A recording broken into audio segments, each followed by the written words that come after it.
Compacto Chile de fertilizantes.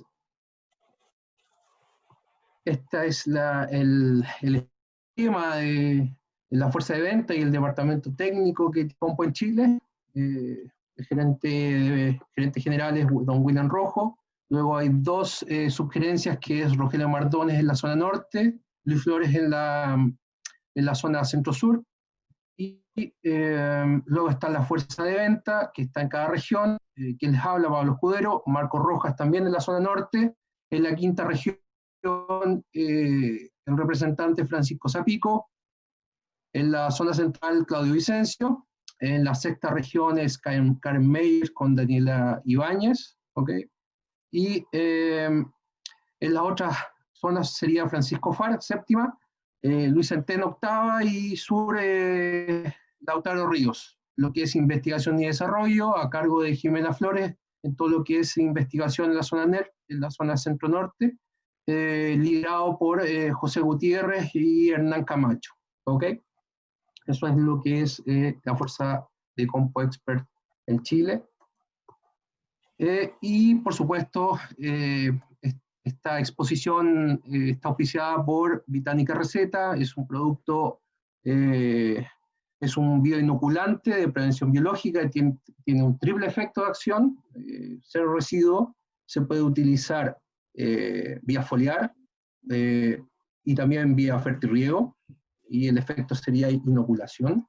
Un poco vamos a hablar de las características asociadas indirectamente del producto, pero directamente con los PGPB.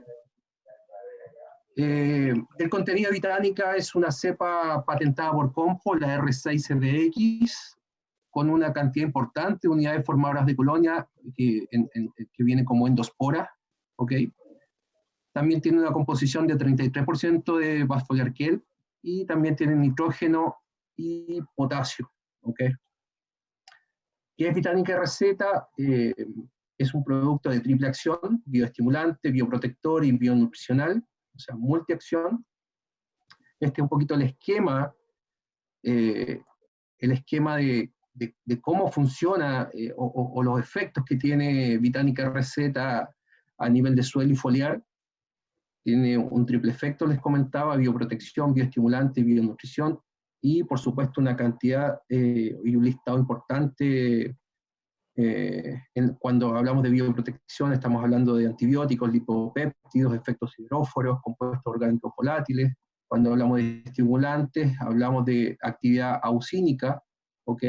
A través del producto Bafoliarquel o el contenido de Bafoliarquel que tiene el producto. Y cuando hablamos de bionutrición, efectos como sideróforo, solubilización de fosfatos, ¿ok? Entre otras, ¿vale? Destacarles aquí un breve resumen de todo lo que hemos ido trabajando en Chile, ¿ok? Tenemos que destacar la cantidad de cultivos que estamos probando Bitánica Receta, tanto a nivel foliar como suelo, principalmente yéndonos a efectos protectores o de supresión, inoculando con esta cepa, este contenido de Bitánica Receta. Aquí estamos hablando de pudriciones, principalmente lo que es uva de mesa, manzanos, nogales, fitóftora, ¿ok? Seguimos con otros cultivos como lechuga, cerezo, principalmente enfermedades como esclerotinia, fitóftora, verticillium, hay un efecto enraizante de igual manera, ¿ok? Cuando hablamos de uva de mesa estamos hablando de aplicaciones foliares posicionadas para pudriciones, ¿ok? Esto es una pequeña foto del efecto de Bitánica Receta en dos aplicaciones previo a la cosecha, 30 días antes de cosecha, y aquí tenemos digamos una foto de la fruta guardada en frío, y vemos el efecto de inoculación de Bitánica Receta en las heridas, en donde al inocular estamos ganando espacio con Bitánica y inhibiendo la entrada o la germinación o digamos que ciertos patógenos produzcan pudriciones. ¿Okay? Principalmente eso quería mostrarles. va muy de la mano con un Basacote Plus, por ejemplo, en la plantación, es decir, ocupo Basacote Plus para darle el input de partida en cuanto a la nutrición, con NPK y microelementos, y además inoculo o protejo mis raíces contra los patógenos que podamos encontrarnos al momento de la plantación. Distintos efectos, ¿ok? Aquí comentarles que la próxima semana tenemos otro webinar, en este caso vamos a hablar de fertilizantes de suelo, y todo lo que es relacionado con perclorato y metales pesados, los contenidos, algo un poco oculto y que no se habla mucho en el mercado chileno, ¿ok? Eso sería, creo que Alexandra está lista. Alexandra, ¿está por ahí? Hicieron una pregunta recién en el Sí. chat, que creo que es oportuna. Ok. Ah, perfecto, aquí estoy leyendo. Bueno, un poco comentarles que la doctora va a presentar, y culminada la presentación vamos a responder las preguntas vía chat. La grabación no está disponible para enviarla, pero sí podemos pedirle a la doctora que nos envíe un resumen y se los podemos hacer llegar a los correos de la inscripción. Si ustedes así lo gustan, nos pueden contactar también para hacer algún otro tipo de preguntas que no alcancen a ser respondidas digamos, en el tiempo de las preguntas. Comentarles un poco y ya para darle el pase a la doctora Stoll, digamos, hizo su doctorado en la Universidad de Dresden, Alemania, y actualmente se desarrolla en el CEASA, el laboratorio, en todo lo que es investigación asociada con lo que es microbiología del suelo. ¿Ok? Alexandra, ¿está por ahí? ¿Sí? ¿Está el micrófono abierto? Sí. Ok. Muchas gracias y bien. Sí, sí, perfecto, perfecto, se escucha muy bien. Agradecidos, problemas técnicos siempre hay, pero ya estamos operativos y para dar, ansiosos para darte el pase que puedas iniciar. No sé si tienes un par de palabras y si no, comencemos. Bueno, en primer lugar, agradecer la oportunidad de presentar, disculparme por el problema técnico para entrar y la espera que causó eso en los participantes. Y bueno, como ya se decía, voy a hacer una presentación primero y espero después poder atender todas las preguntas que puedan surgir. Bueno, en conjunto con los miembros del equipo técnico de Compo en la zona norte, hemos planificado de dar esta charla de información, no sé si de capacitación, pero bueno, al menos de repasar algunos términos alrededor del uso de microorganismos benéficos para la agricultura como una estrategia para el manejo integrado de enfermedades. Entonces acá, dentro de las muchas capacidades que puedan tener las PGPR, nos vamos a encerrar o enfocar en una en particular, y que eso en el fondo es el tema o su aplicabilidad en el manejo fitosanitario. Antes de comenzar, solo en breves palabras, para quienes no conocen el CEASA, es un centro de investigación acá regional, valga la redundancia, en la región de Coquimbo. Tenemos sedes en La Serena y Coquimbo, y actualmente aproximadamente 106, 110 profesionales están trabajando en el centro, de los cuales tenemos en estos momentos 15 líneas de investigación que abarcan desde las áreas de investigación marina hasta la parte de glaciología y en el fondo muchas ramas de la ciencia que buscan responder principalmente necesidades de datos científicos para el desarrollo de la región de Coquimbo, pero también obviamente a nivel nacional, o también contribuimos al conocimiento a nivel internacional. Dentro del centro existe un grupo que es el Laboratorio de Microbiología Aplicada, y este grupo existe del 2012, y desde entonces nos hemos dedicado a estudiar microorganismos del suelo principalmente. Hay un micrófono abierto por ahí. Sí. Y en el fondo el acercamiento del grupo es de aspectos de multidisciplina, o sea, tenemos biólogos, ingenieros agrónomos y biotecnólogos trabajando de distintas formaciones, desde pregrado hasta pasado el doctorado, el postdoc, y vemos distintos aspectos, como decía, desde la microbiología, la bien aplicabilidad al sector productivo. Entonces somos bien amplios en nuestras actividades. Aquí les tengo una foto de algunos miembros por ahí, también vi que están conectados, así que les saludo a los chicos, pero sí, esa es como una gracia del equipo de trabajo. Y en el fondo, dentro del laboratorio, nos dedicamos a estudiar los microorganismos en tres grandes aplicaciones si pensamos en el mundo agrícola, y que es, por un lado, la biofertilización, como ya se mencionó, principalmente disposición de nutrientes desde el suelo o desde la fertilización química que se pueda complementar. El área del biocontrol, que nos vamos a centrar hoy día, es donde nosotros investigamos principalmente en el control de patógenos microbianos, y también tenemos un área que es la mitigación del estrés ambiental, que, bueno, quizás habrá otra oportunidad o otra capacitación, otra charla en algún momento. Hoy día no lo vamos a tocar mucho, pero es un tema que acá a nivel regional es de gran importancia también. Entonces, dentro de lo que vamos a conversar hoy día, quería dar un pequeño esqueleto de los principales temas.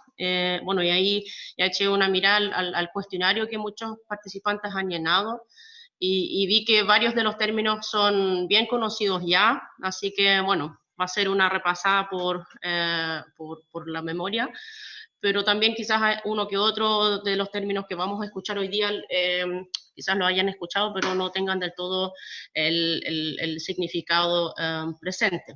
Entonces vamos a hablar un poco del mundo de los agentes de biocontrol, después nos vamos a centrar en lo que es Bacillus y sus modos de acción, dentro de los cuales vamos a realzar dos, que es el antagonismo directo y la inducción de resistencia en la planta. Y finalmente quisiera conversar de una recopilación de distintos aspectos que influyen en el uso de microorganismos o que impactan en el uso de microorganismos benéficos en un manejo integrado de enfermedades. Cuando hablamos de los bioinsumos en general, existe una diversidad de términos y conceptos en el lenguaje, y cuesta mucho de que las personas en el fondo puedan diferenciar dentro de los muchos determinaciones comerciales o también en el fondo científicas que existen al respecto. Entonces acá existe en Chile desde varios años la Red Chilena de Bioinsumos, que es un grupo de personas consolidados en esta red, que abarca desde la parte científica, abarca la parte de entes estatales, y también abarca muchos representantes de empresas que dedican a este rubro los bioinsumos, y ellos en el fondo a nivel nacional, en conjunto con el desarrollo de regulaciones de este tipo de productos, han propuesto una clasificación, y esa, en el fondo, sobre esa me quisiera pasar hoy día, y nos vamos a centrar en esta parte que es el control biológico. ¿Cuál es la diferencia entre un biocontrolador y un bioplaguicida? Y bueno, no voy a hablar mucho de esto, pero también en el fondo mencionar que existen otros mecanismos de defensa que se pueden usar y que, bueno, también tienen su razón de ser. Entonces, el control biológico, a palabras muy generales, es un método de control de plagas, enfermedades o malezas que consiste principalmente en usar un organismo vivo o derivados de ellos, algún compuesto que ellos producen, y esto con el objetivo de controlar poblaciones de otros organismos. Esto puede ser un control, como hemos escuchado anteriormente, un bacillus contra alguna enfermedad de un hongo patógeno o una bacteria patógena, como también puede ser el control de plagas de insectos con otros insectos, o con virus, o con hongos entomopatógenos. Dentro de eso se diferencian dos grandes grupos, que es el biocontrolador y el bioplaguicida. ¿Y cuál es la diferencia? Bueno, en ambos casos son sustancias agentes biológicos o mezcla digamos, de la sustancia y el agente vivo, que en el caso del biocontrolador provienen o controlan la manifestación de una plaga, y en el caso del bioplaguicida son sustancias o agentes, una mezcla de ellos que destruyen directamente una plaga o un patógeno vegetal. Entonces, uno es una especie de prevención y control de inhibición, y el otro es una destrucción, un ataque, entre comillas, más bien directo.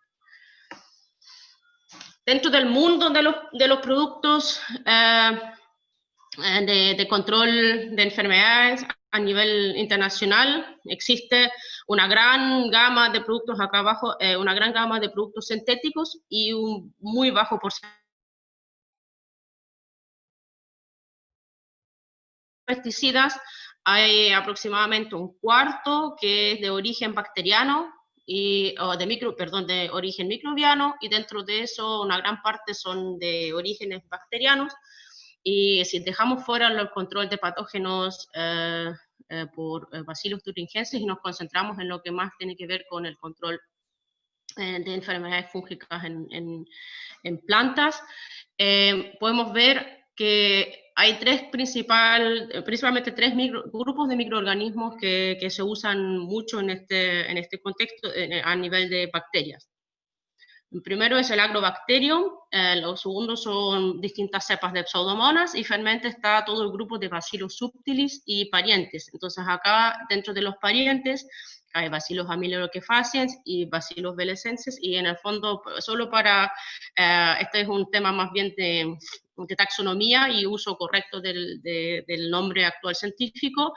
Todos los productos tipo Bacillus subtilis o amelioidefaciens hoy en día, en el fondo, taxonómicamente hablando correcto, son Bacillus velecensis, y eso desde el 2016, que hubo una revisión, digamos, de la taxonomía, y ese es el nombre biológico correcto hoy, y que también así quisiera nombrar los microorganismos que vamos a hablar hoy día. Entonces, Bacillus velecensis y sus modos de acción. Esto es muy a grandes palabras generales, porque vamos a ver que el despliegue de estos modos de acción es cepa específico, es ambiente dependiente de muchos factores del ambiente. Entonces, acá en esta parte de la presentación más bien puedo hablar de qué es lo que podrían ser capaces de hacer. Y en el fondo, después hay muchos factores, como vamos a ver en la última parte de la presentación, que van a influir sobre si este potencial se va a desarrollar en mi campo o en campo en general. Entonces, cuando pensamos en Bacillus velecensis, hay que primero entender que, de dónde viene, de dónde es el origen de la mayoría de estas cepas.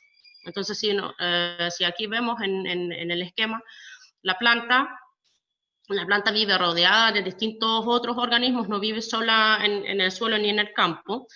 Entonces, si nos enfocamos, tenemos interacción con insectos, con bacterias y hongos que viven sobre las hojas, y también tenemos bajo el suelo una gran diversidad de interacciones con nemátodos, con parásitos de raíces, con bacterias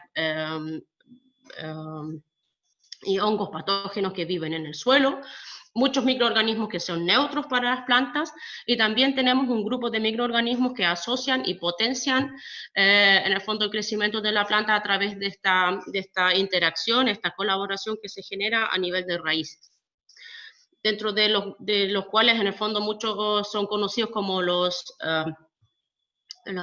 hongos arbusculares, las rizobias, las micorrizas, y también, en el fondo, el hongo tricoderma es bien conocido, y dentro de ello también cabe el grupo de las bacterias promotoras de crecimiento vegetal, o PGPR en su sigla de inglés, Y el R ahí al final hace referencia a dónde viene la bacteria. Estos son rizobacterias, no son simplemente bacterias, sino que son rizobacterias, bacterias de raíz. Viven en la cercanía o en el fondo desarrollan su efecto en la cercanía de las raíces de las plantas. Y hay una estrecha comunicación química, por eso también están todas esas moléculas acá, química, tanto entre la planta y el microorganismo benéfico, como también entre los microorganismos y obviamente de la planta con todos los demás microorganismos que están presentes en el suelo. Entonces ahí es como acá una red de celulares en La Serena, hay muchas comunicaciones por todos lados, se cruzan, se interceptan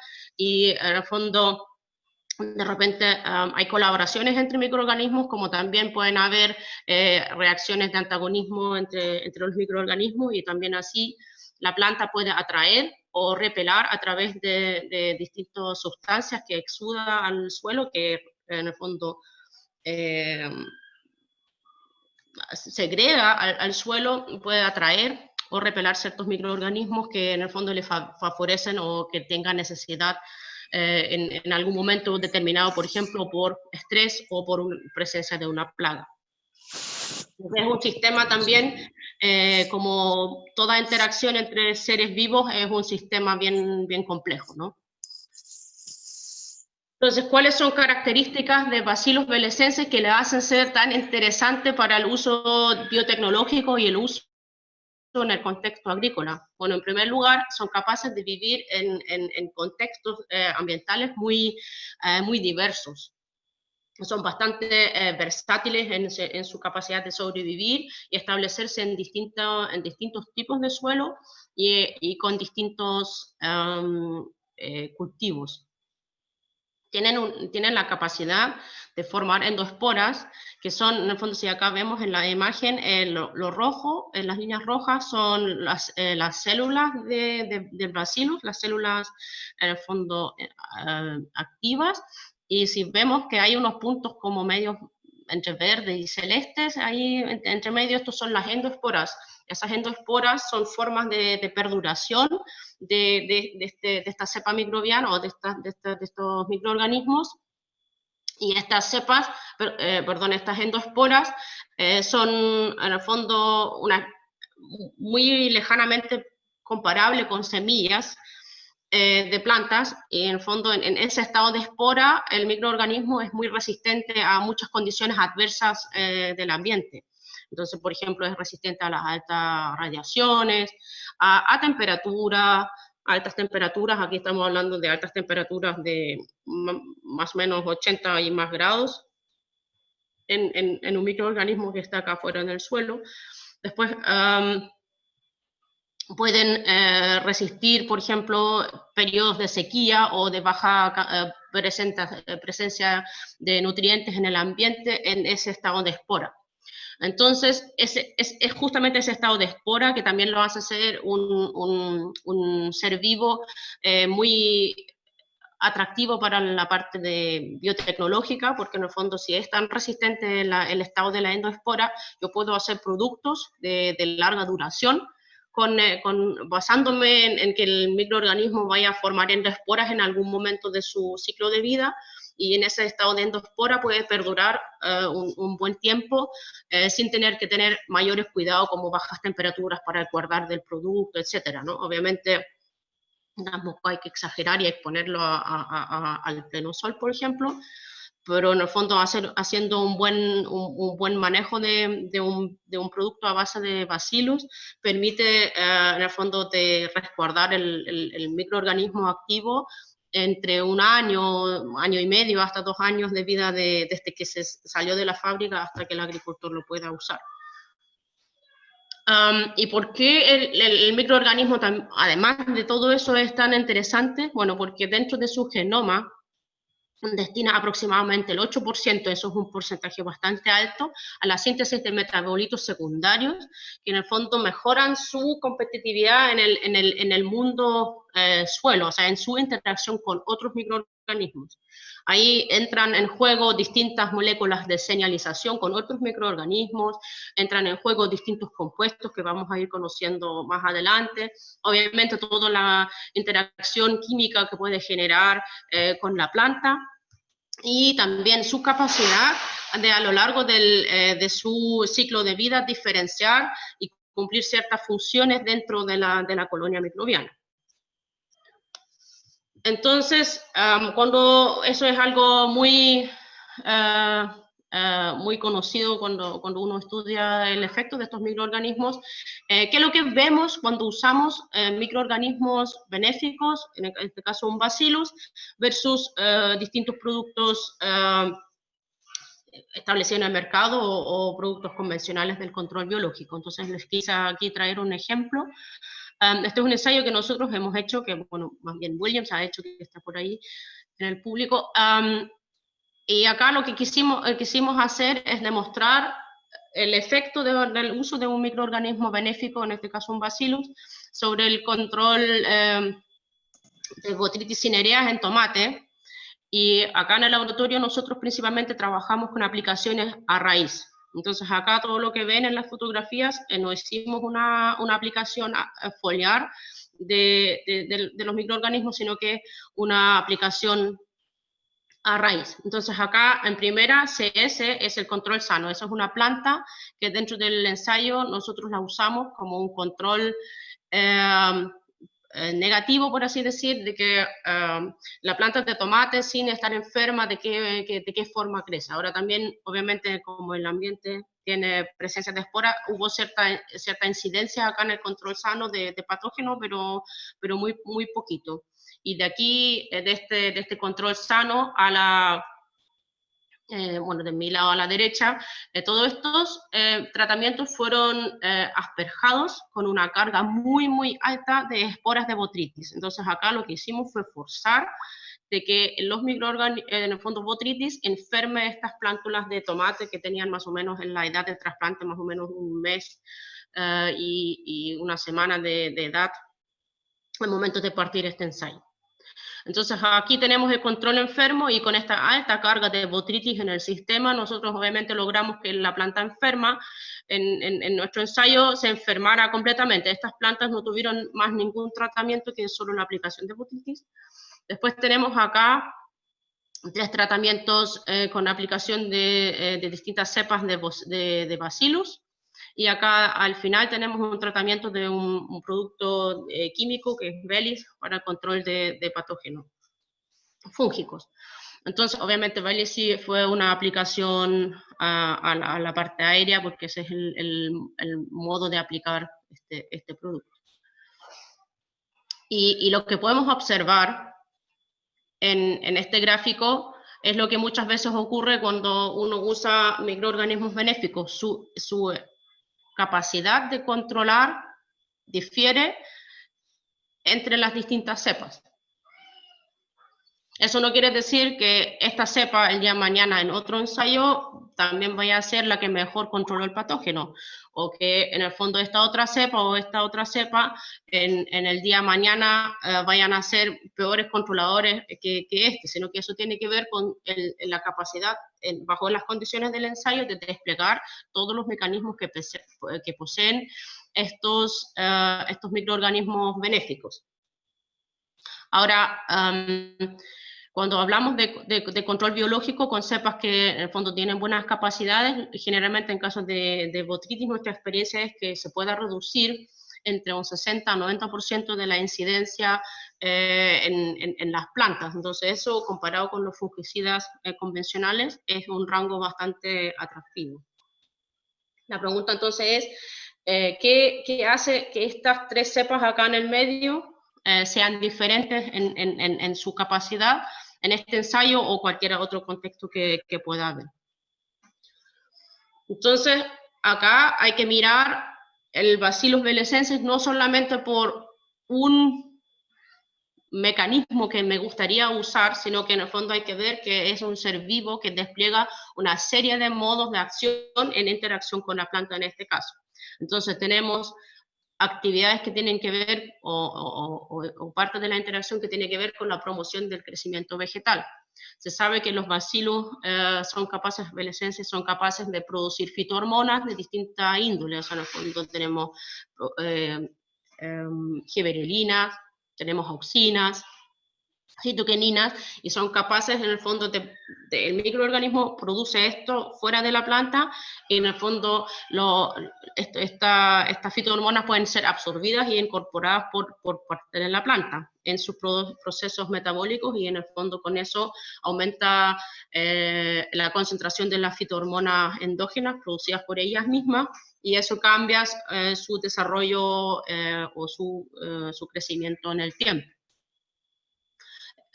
Posteriormente tenemos una serie de actividades que aportan a la disposición de ciertos nutrientes en el suelo, que por interacciones químicas, cuando yo fertilizo, por ejemplo, fósforo en el suelo, queda atrapado con compuestos del suelo.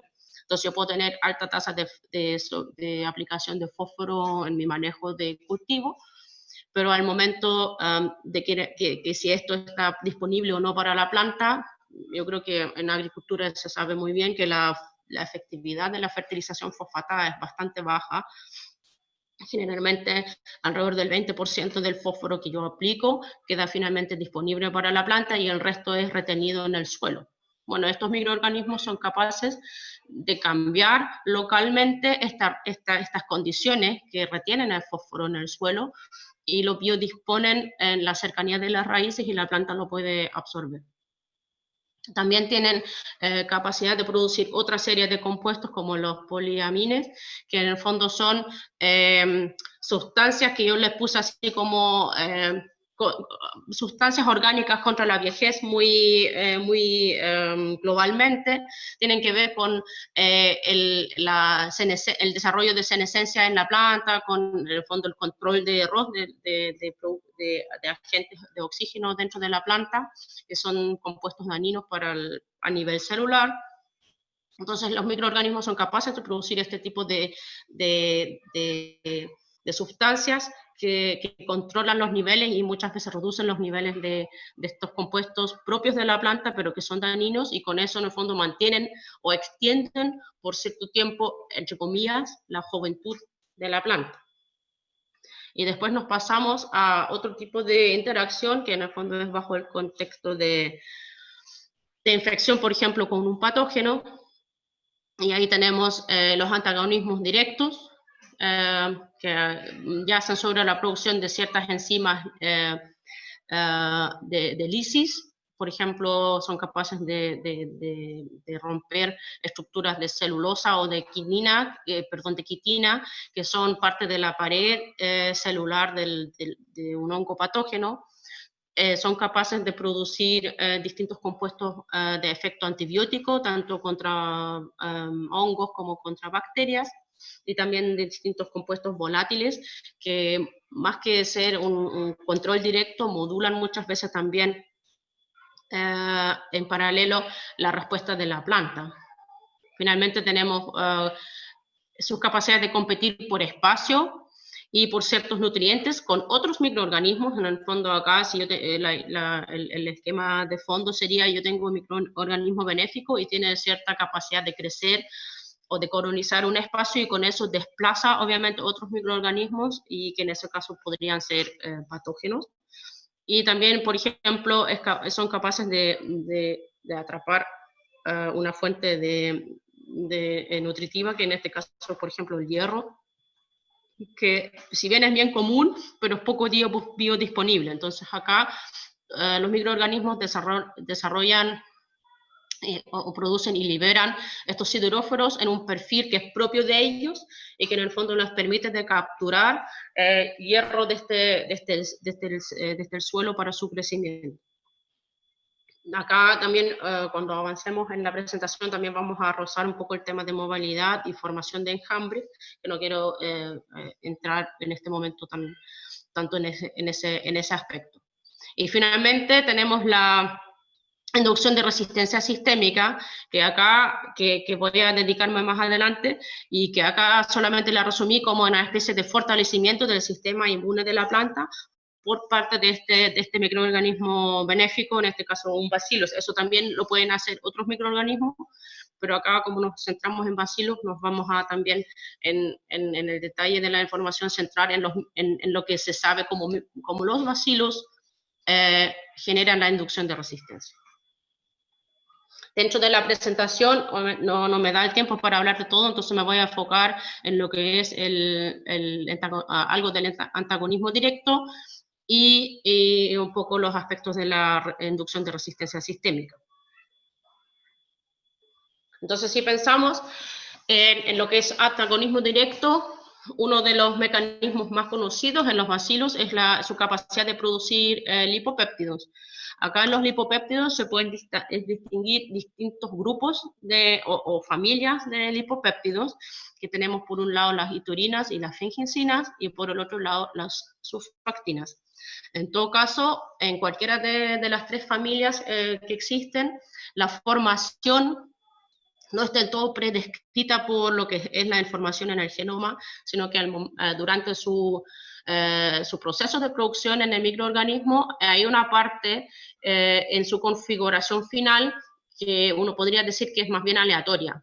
Entonces, eso quiere decir que cuando yo hablo de iturinas, yo no puedo hablar de que existe la iturina X, sino que en el fondo existe un grupo de moléculas químicamente muy similares en sí, pero levemente distintos, que conforman la familia de las iturinas, la familia de las fengincinas y la familia de las surfactinas.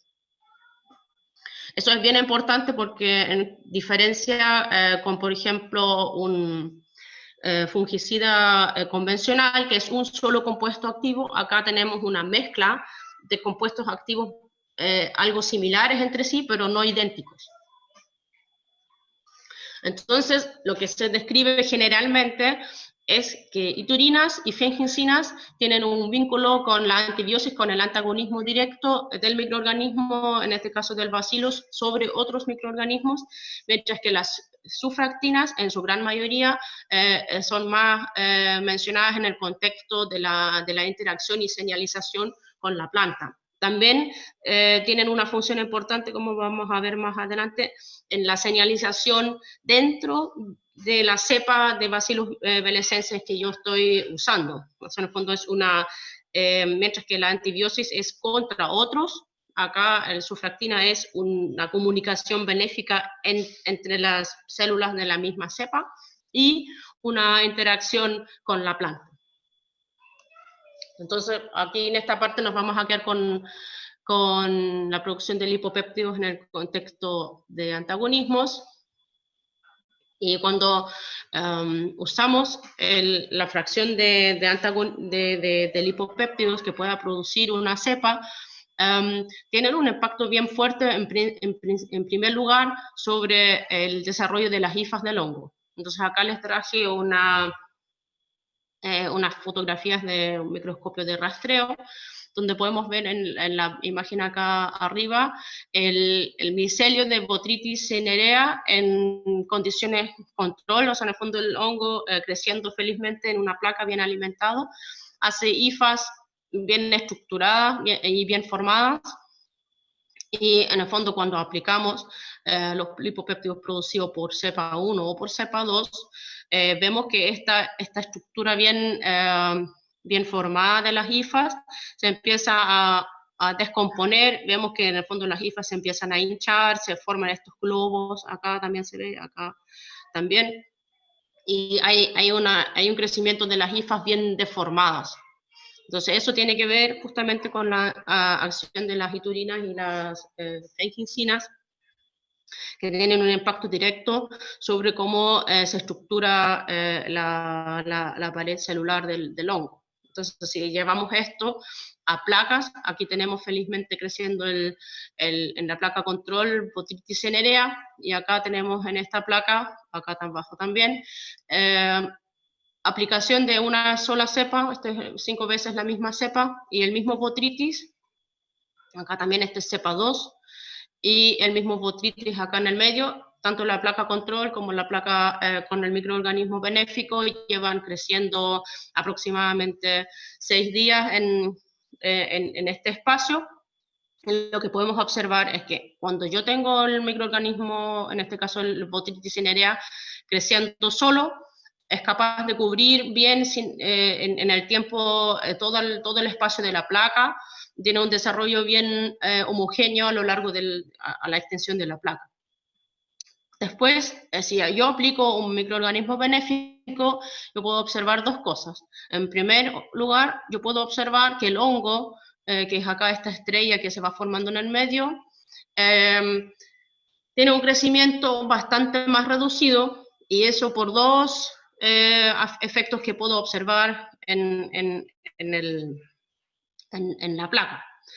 En primera, aquí este es el crecimiento del microorganismo benéfico, ¿cierto? Estos puntos blancos son las colonias de este caso de un Bacillus belicensis. Y entre la bacteria y el hongo, acá yo veo lo que se llama el halo de inhibición. Ahí hay un espacio donde la bacteria no crece, aún no crece, o digamos también dentro de lo que es el ensayo no va a llegar a crecer ahí, pero tampoco el hongo crece ahí. Entonces ahí hay una barrera de distintas acciones que inhiben finalmente que el hongo pueda colonizar este espacio. Acá esta bacteria es muy buena en hacer esta mantención del espacio en primera línea, y esta otra bacteria, una vez que retuvo el crecimiento del hongo ahí, o sea, en el fondo aquí hubo un encuentro entre ambos, el halo de inhibición que está generando la bacteria, además es colonizado por ella misma. Entonces aquí también en el centro vemos el punto blanco de donde inició la bacteria, y podemos ver que está esparciéndose en el espacio también hacia el hongo. Entonces, ahora en esta parte nos vamos a centrar en cuál es el origen causado por los lipopéptidos. Bueno, los lipopéptidos acá inhiben, en el fondo el hongo llega y empieza a crecer desde este punto céntrico, igual que lo hizo acá, y exploraría toda la placa si es que pudiera, pero acá, mientras que estaba creciendo, se encontró con todos los lipopéptidos, en este caso, que las bacterias estaban expelando, segregando al medio, a esta placa. En el fondo el hongo sensa eso, y en el fondo, aunque quisiera, entre comillas, o sea, haciéndolo más humano, aunque quisiera, no es capaz de superar esta barrera de química que retiene su crecimiento, por distintos efectos. O sea, a fondo el hongo intentaría, pero hay lisis de células, hay deformación del hemicelio en esta barrera. Entonces ahí hay una interacción química bien fuerte que inhibe al hongo de seguir creciendo ahí, aunque puedan haber nutrientes que podrían ser favorables para él. Y por el otro lado, como yo decía, por este microorganismo, este microorganismo también está usando en este espacio, es una capacidad que no quería profundizar mucho, pero acá es bonita de ver, es su capacidad de colonizar y de competir por el espacio. Entonces, ok, frenó el crecimiento del hongo, pero no se queda ahí, sino que también el espacio que el hongo ya no va a usar, lo usa ella y expande su tamaño de colonia, por así decir. Y lo que podemos ver acá es la competencia por espacio, y también es el movimiento en enjambre. Esos son, no sé si se alcanza a ver muy bien, pero son como casi como desbordes de río que salen desde la colonia central hacia afuera. Eso es por un lado, eso es la interacción que yo puedo ver cuando yo estoy forzando la convivencia de un microorganismo benéfico, en este caso con un patógeno fúngico. Por el otro lado, también yo podría solamente usar los lipopéptidos en el medio y no trabajar con el microorganismo vivo. Eso ahí no estoy usando uso de mecanismos que el propio microorganismo tenga, sino que solamente de la acción química que puedan tener los lipopéptidos. Entonces acá la lógica es la misma, tengo una placa en la cual ubiqué acá material de micelio para que el hongo crezca, pero la placa no es en el fondo muy amigable para el hongo, porque al momento de hacer este medio, este espacio de crecimiento para el hongo, más allá de poner todos los nutrientes que requiera, también se incorporó un 15% de los lipopéptidos que están produciendo estos microorganismos. Entonces, están todos los nutrientes, pero a su vez está en el fondo la fracción de lipopéptidos presentes acá en el medio, y eso hace que el hongo ni siquiera es capaz de salir de este punto de crecimiento inicial que tiene en el medio de la placa y colonizar toda la placa, a pesar de que no hay nadie compitiendo con él, pero los lipopéptidos que están presentes acá en el entorno frenan totalmente su crecimiento, y eso a la concentración de 15 y más fuertemente a la concentración de 30% de los lipopéptidos producidos por estas dos cepas. Entonces podemos ver que los lipopéptidos son una arma, entre comillas, química, bien potente, pero no van solos, sino que van en combinación con las acciones propias de la célula viva. También habíamos mencionado que existe la producción de compuestos volátiles por parte de los microorganismos. Entonces acá hicimos un ensayo que es diferente, donde el hongo y la bacteria comparten un espacio, pero no directamente, ¿no? Entonces yo acá tengo el crecimiento del microorganismo en placa, y acá yo tengo un espacio que, por así decir, esto es la tapa y este es el fondo de un espacio cerrado que yo puedo generar. Entonces el microorganismo crece de un lado y el hongo crece de otro lado, y a diferencia de lo que vimos,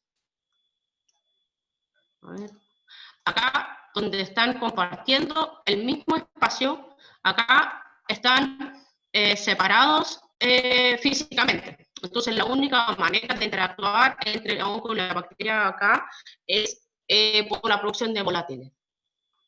Entonces estas bacterias que están de este costado, cuando estaba cerrado este sistema, producían ciertos compuestos volátiles, como por ejemplo las acetoínas y ciertos indoles, que pueden en el fondo frenar el crecimiento del hongo. Ahora, a diferencia de la acción de los lipopéptidos, que es bien duradera en el tiempo, la acción de los volátiles cambia a la medida que el microorganismo crece. O sea, pasa de un estado, por así decir, juvenil, a ser una colonia más adulta. Entonces, en ese sentido, existen periodos en los cuales los microorganismos producen ciertos volátiles, y existen periodos en los cuales los dejan de producir y empiezan a producir otros. Y si nosotros acá vemos el efecto de volátiles a más o menos 4 días de incubación, si yo tomaría una foto a este ensayo, a los 6-7 días de incubación, el hongo va a haber empezado a crecer. Porque la bacteria cambió de un estado a otro estado de desarrollo y dejó de producir los compuestos volátiles que frenaban el crecimiento del hongo.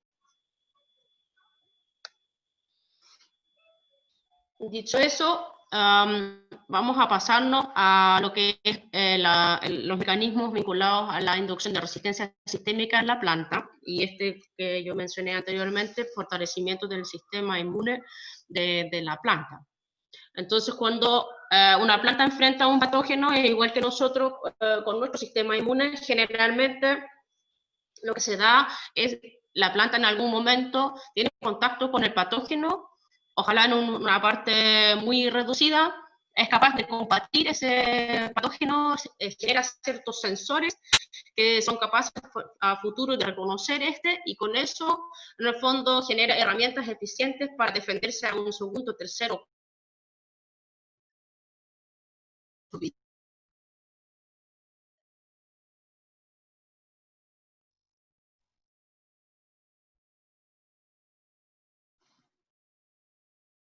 En paralelo, existe Alexandra, el mecanismo de la... ¿Se escucha? Doctora, sí, Alexandra, sí, recién parece hubo un problema de conexión. Yo te sugiero, Alexandra, que desconectes tu cámara y con eso aumentas la banda. Por lo tanto, el audio se te va a escuchar un poco, digamos, de forma continua, pero recién se escuchaba entrecortado. Ahí deberías ganar banda, ¿ok? Adelante. Pero sí se escuchó el tema de la resistencia sistémica adquirida, ¿cierto? 10 segundos hacia atrás se cortó. Ya, ok. Okay. Bueno, vamos a yo estaba hablando de la resistencia sistémica adquirida, que es la forma más convencional como una planta adquiere, o digamos, entrena su sistema inmune, muy parecido a lo que es nuestro sistema inmune. En el fondo existe una primera infección con un patógeno y la planta desarrolla sus herramientas de defensa, y dentro de las herramientas de defensa también ciertos sensores que le permiten de reconocer nuevamente este patógeno. Y en el fondo, si la planta sobrevive la enfermedad, tiene después esta herramienta sensorial con la cual puede reconocer nuevamente el patógeno y desplegar todos los mecanismos de acción que en su momento le fueron eficientes para combatir ese patógeno. Eso se llama resistencia sistémica adquirida. O sea, yo tengo que enfermarme, sobrevivirlo y después lo sé enfrentar, que es un tema así como yo recién decía, también funciona nuestro sistema inmune desde la edad infantil. Y por el otro lado existe la resistencia sistémica inducida. Acá no requiere en primera instancia de que exista un ataque del patógeno, sino que lo que requiere es la interacción con estos microorganismos benéficos y no necesariamente en el mismo órgano donde el patógeno vaya a atacar. O sea, no necesito que el microorganismo benéfico esté en la hoja cuando quiera llegar a futuro patógeno de hoja y el sistema funcione, sino que tiene que haber una interacción que generalmente es a nivel de raíz. Y en el fondo lo que hacen estos microorganismos es preparar ciertos mecanismos de la defensa y ponerlos en una especie de estado de alerta antes de llegar el patógeno. Y una vez que llega el patógeno, la planta en el fondo desarrolla mecanismos de defensa que son menos bomba atómica, menos destructivos contra sí mismo también. Entonces, todo el desarrollo de la enfermedad es mucho más atenuado. Dentro de la resistencia sistémica inducida, también hay un rol importante de los lipopéptidos, pero en ese caso, en el fondo, no son tanto la angiturina y la angiotensina, sino que es más el rol de la surfactina como molécula de señalización en el sistema. Entonces, cuando nosotros estudiamos la producción de lipopéptidos en el laboratorio, lo que generalmente hacemos es lo que está graficado acá, en este lado del gráfico, perdón la redundancia, que yo tengo el microorganismo benéfico que quiera estudiar, o el microorganismo general que quiera estudiar en un matraz, en un medio, y lo dejo crecer, por decir, un día, y después yo tomo este caldo, lo limpio, y en el fondo después tomo una alicuota, la agrego a un equipo de medición y me da un perfil, lo que se llama acá un perfil de lipopéptidos. Entonces yo voy a saber si en este caso la cepa es capaz de producir iturinas o bacilomicinas, fengincinas y surfactinas. Y aquí veo claramente que sí, la cepa fue capaz de producir esto, pero ese perfil lo estoy sacando bajo condiciones lo más alejado de su mundo real que uno pueda imaginarse.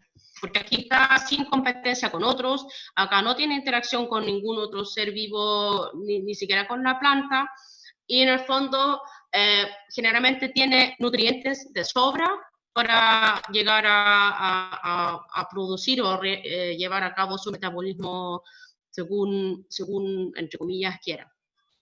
Entonces, este perfil es más bien un estudio del potencial de productos o de sustancias que pueda producir el microorganismo, pero no me habla de que si en contacto o en campo, en contacto con la planta o en campo, en contacto con otros microorganismos, realmente haga uso de toda esta capacidad.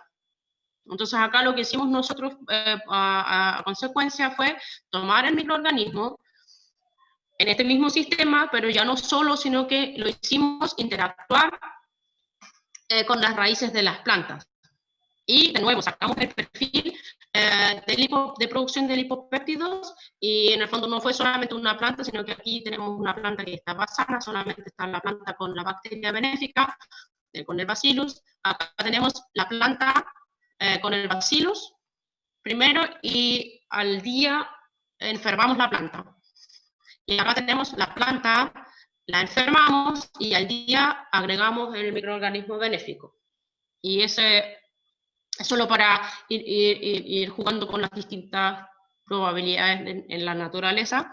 Y lo que vimos en cualquiera de los casos donde la planta con el microorganismo benéfico interactúan, el perfil de los lipopéptidos que nosotros pudimos detectar cambia bruscamente a lo que vimos cuando la bacteria estaba sola. En este contexto de estar en interacción con la raíz, principalmente hay una producción de surfactina, pero prácticamente deja de producir cualquiera de los otros lipopéptidos. Entonces acá, para establecer este enlace, este vínculo biológico con la planta, aparentemente la surfactina es la que tiene el rol protagonista, mientras que las otras, a lo mejor si yo aquí no hubiese usado una planta, sino que hubiese usado un patógeno, a lo mejor bajo esas condiciones fenquencina y turina o bacillomycina hubiesen sido más relevantes, y a lo mejor la producción de surfactina hubiese reducido significativamente, o a lo mejor no. Eso es tema de estudio también, cómo funcionan estas modulaciones mutuas, o sea, cómo la planta es influida por el microorganismo benéfico, pero también a su vez cómo la planta influye en el microorganismo benéfico. Entonces lo que vimos acá para esta interacción con la planta, como decía, la producción de surfactina es muy importante. Y aquí nos lleva a qué hace la surfactina, o cuál rol cumple la surfactina dentro de la interacción de las distintas células de esta cepa. Entonces aquí tengo una cepa, da lo mismo el nombre, que es capaz de producir cierta cantidad de lipopéptidos, y acá abajo tengo una cepa que produce mucho más lipopéptidos. Entonces, en primer lugar, en esta imagen, lo que puedo ver es su capacidad de formar lo que se llama biopelícula, una estructura de crecimiento con diferenciación de células. O sea, hay células que alimentan al grupo, hay otras células que empiezan a segregar sustancias que protegen al grupo. Es como una especie de distribución de tareas dentro de una colonia bacteriana. Y acá tengo lo que yo mencioné anteriormente, que es la capacidad de movimiento en el enjambre. O sea, en el fondo, tan móvil yo soy en el espacio. Y vemos que una cepa que tiene menos producción de lipopéptidos, como es aquella en la línea superior, es capaz de producir cierta biopelícula, cierta estructura para mantener la colonia firme, pero esa biopelícula no tiene muchas estructuras internas, ni tampoco esa cepa es capaz de cubrir un gran espacio por movimiento en el enjambre. A diferencia de una cepa que tiene alta capacidad de producir lipopéptidos, y en este caso de surfactina, produce una biopelícula muy estructurada, mucha rugosidad, significa mucha producción de una especie de exoestructura que permite de proteger estas células, y a su vez tiene un movimiento en enjambre muy pronunciado. O sea, en el fondo es capaz de rápidamente esparcir su tamaño.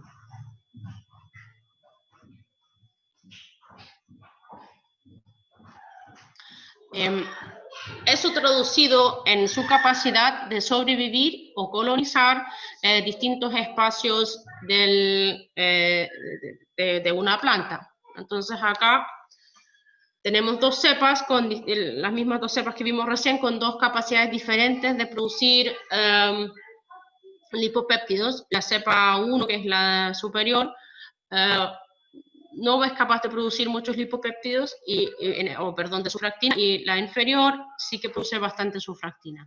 Y si vemos en el tiempo, este es el enúculo, la concentración inicial que nosotros le dimos al microorganismo al partir el ensayo el día 0, y después fuimos haciendo observación, reconteo de las células vivas en el órgano de la planta a lo largo del tiempo hasta los 14 días.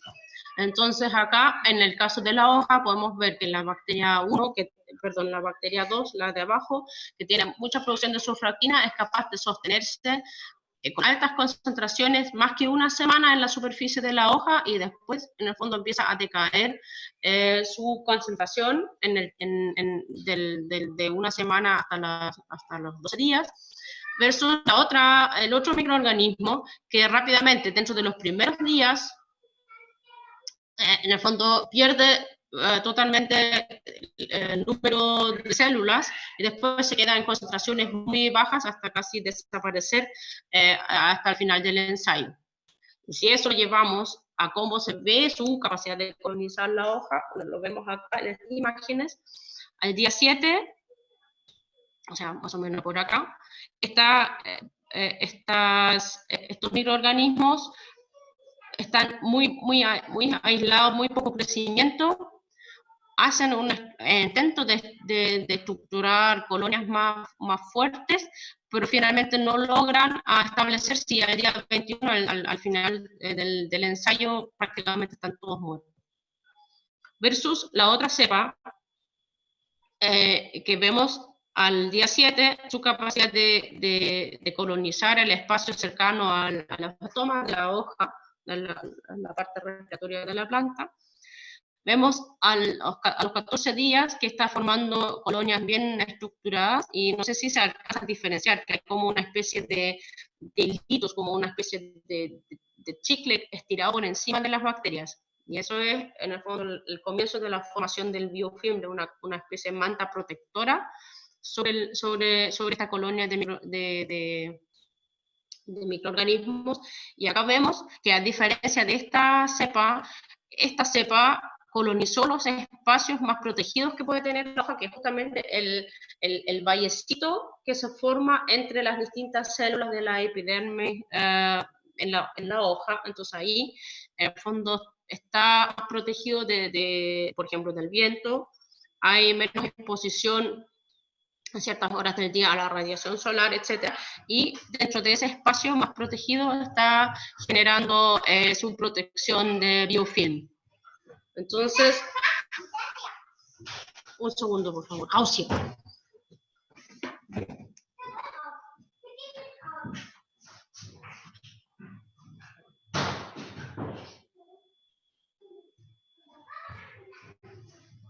Perdón.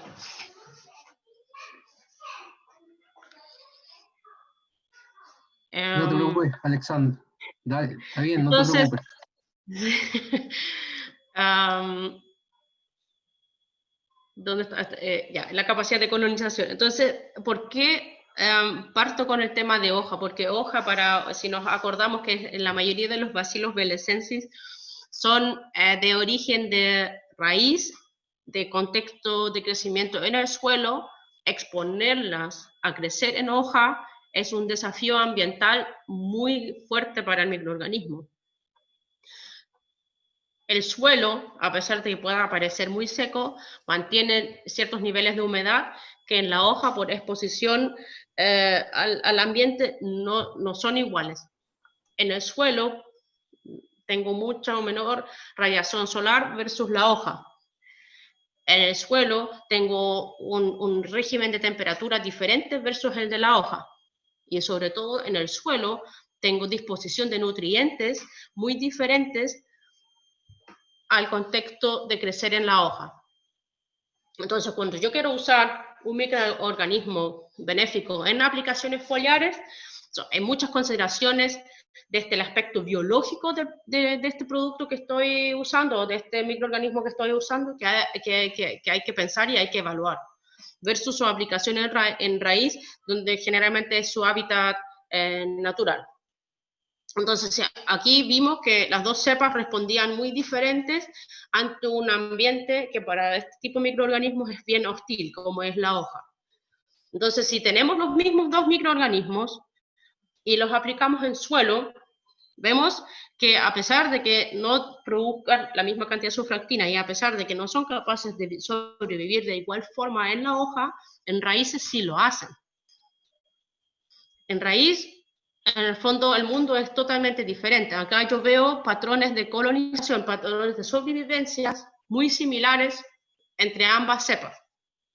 Entonces acá la capacidad de sobrevivir de la cepa, de cualquiera de las dos cepas, es mayor, y si es capaz de sobrevivir en el ambiente, también obviamente tiene más probabilidad de poder desplegar sus mecanismos de acción en cuanto a la inducción de resistencia. La mera presencia de cierta densidad celular, cierta cantidad de células en un espacio definido de la raíz, dispara a través de concentración de, por ejemplo, surfactina en este lugar, dispara la respuesta inmune de la planta. O sea, digamos, no la respuesta inmune, perdón, dispara la inducción de resistencia sistémica en la planta, no del sistema inmune, perdón.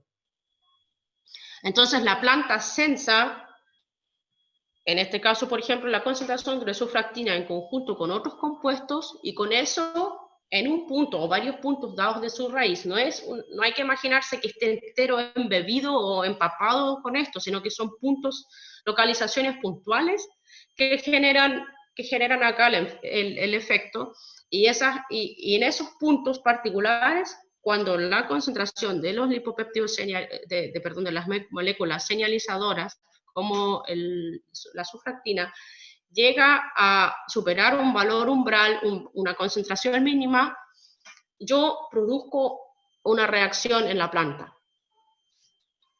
Y acá ambas cepas, no sé si se acuerdan al ensayo inicial de los tomates, ambas cepas hacen despliegue de los mecanismos de interacción y pueden controlar bastante bien la alta carga de infección de botritis en tomate, por ejemplo. Entonces, en resumen, toda esta maquinaria, entre comillas, biológica que poseen los bacilos belicenses en colonización, en interacción con la planta, dependen de su capacidad de colonizar los distintos compartimientos, hoja, raíz, tallo de la planta, y eso tiene mucho que ver con otras propiedades que tenga la cepa. Y una vez que coloniza bien, puede en el fondo desplegar de forma más eficiente y de forma quizás, si pensamos en la planta, de forma más notoria para nosotros que vemos en el fondo el efecto en la planta, sus mecanismos de interacción. Entonces es una cepa con mayor potencial de colonización de distintos compartimentos de la planta, también va a poder generar un mayor efecto o tiene más probabilidad de generar efecto en lo que es inducción de resistencia sistémica versus un microorganismo que no tenga tanta capacidad de colonizar los distintos compartimientos de la planta. Y eso, como yo decía, es un tema cepa específico. Es como el rendimiento de bueno, no es tan individuo como nosotros nos vemos, pero en el fondo, si lo vemos a nivel de que esa es mi cepa, es el rendimiento de un individuo versus el rendimiento de otro individuo. Entonces, con todo esto en mente, ¿qué podemos no sé, extrapolar para el manejo con estos microorganismos en campo? No sé si nos acordamos de sus distintas capacidades de colonizar compartimentos de la hoja, por ejemplo, de la planta como es hoja o como es raíz. Esto me va a definir cuántas veces es necesario reinocular o reaplicar un producto. Si yo, por ejemplo, por la cepa que estoy manejando, sé que me duran hoja a concentraciones de relevancia biológica, o sea, en el fondo no que encuentre una célula por centímetro cuadrado, sino que a concentraciones que tienen potencial de llegar a las concentraciones umbral en la señalización y disparar una respuesta en la planta. Si esa sobrevivencia es de 2 semanas, Entonces, el reinóculo sería cada 2 semanas. Si esa sobrevivencia es por una semana, el reinóculo obviamente tendría que ser cada semana para mantener un efecto.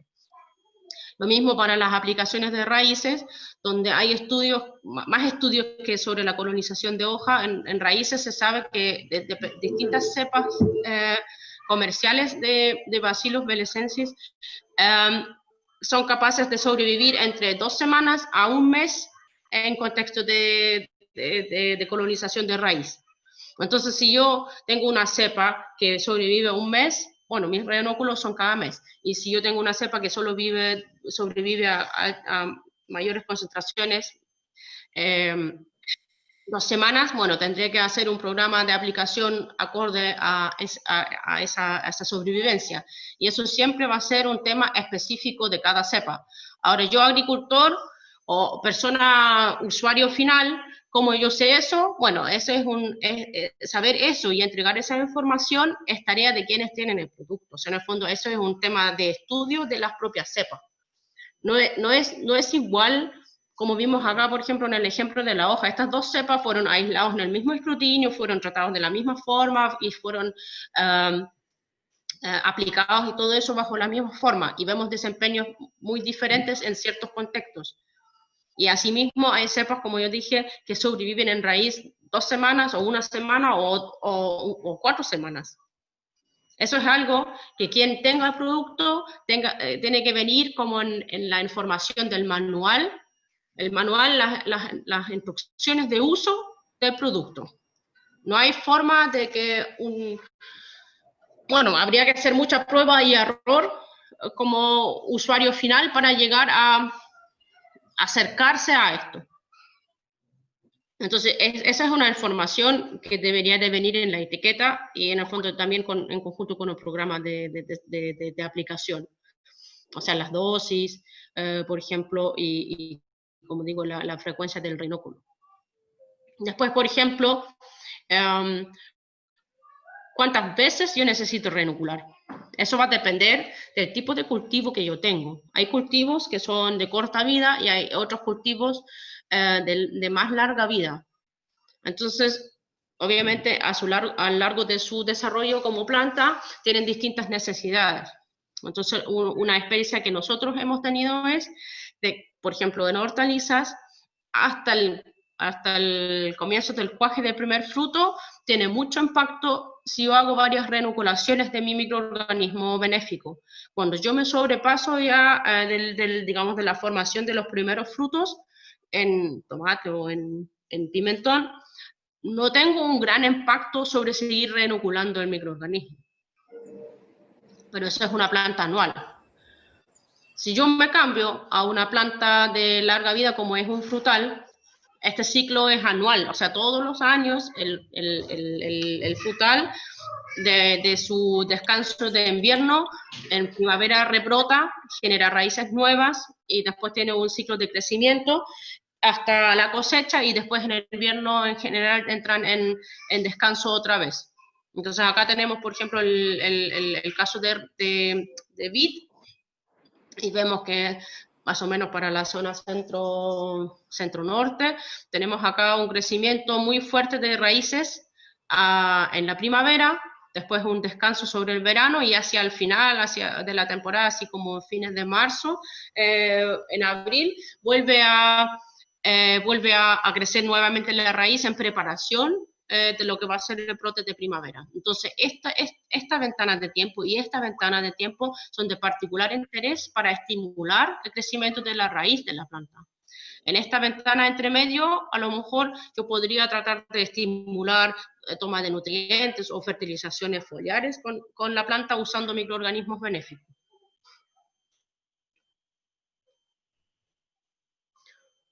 Después había una serie de preguntas acerca de qué tan compatibles son los manejos con microorganismos benéficos, da lo mismo si es un biocontrolador o si es un biofertilizante o un bioestimulador, con otro tipo de manejos agronómicos como son la fertilización, las enmiendas, la limpieza de coteros, etc. En sistemas de riego por cotero. la fertilización química genera cambios en la química del suelo. Cuando yo incorporo un químico nuevo al suelo, yo cambio la química. Eso, per se, para los microorganismos es un cambio del ambiente. Ahora sí, llevo eso al extremo de, por ejemplo, de aplicar ácidos para la limpieza de goteros, que es una práctica muy común en el riego por goteo acá en la zona, por la alta concentración de los minerales que hay en el agua y que se quedan como tapando los goteros. Lo que yo hago es aplicar ácido en un sistema donde el suelo acá generalmente tiende a ser neutro a básico. Entonces yo cambio bruscamente una condición del ambiente, que en ese caso es pH, en la cercanía de donde las raíces se concentran, y como las raíces se concentran ahí, también hay una alta diversidad de microorganismos presentes ahí. Entonces yo altero profundamente la condición del pH en ese sector, y con eso altero profundamente las condiciones de vida de estos microorganismos. Eso, como uno podría imaginarse, yo soy humano y respiro aire y me hacen vivir en el mar. Es un cambio muy, muy fuerte, muy, muy brusco para los microorganismos. Ahora van a haber microorganismos que son capaces de sobrevivirlo y otros que no. Y lo que genero finalmente es un cambio en la microbiota que está presente en estas condiciones. Ese cambio no necesariamente lo voy a ver en la respuesta de la planta, pero a lo largo puede llevar a que a lo mejor ciertos patógenos puedan estar más presentes que normalmente estarían, versus microorganismos benéficos que podrían estar protegiendo la planta ante esos patógenos.